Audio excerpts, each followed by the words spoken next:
Hello, good morning guys. Meron na po tayong ayusin ngayon. Microwave oven, Samsung brand. So, ang problema niya guys, ayaw siya uminit. So, buksan po natin yung unit.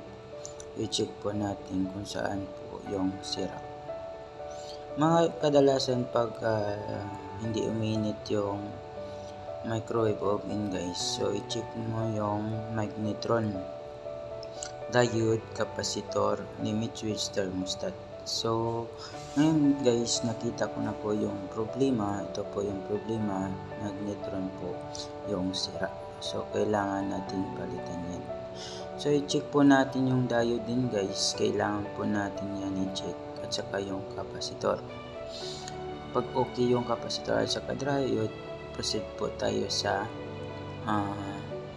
limit switch at saka thermostat.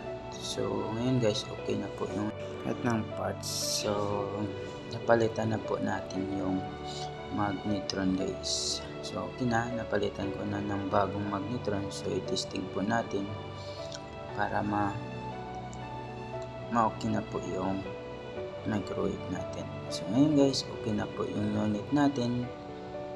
Mga kadalasan na pag ganyang problema guys, either yung magnetron, diode, and capacitor. So ngayon, testingan po natin guys, kasi tapos na po natin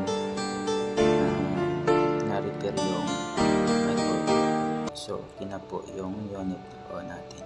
Thank you for watching. Bye bye.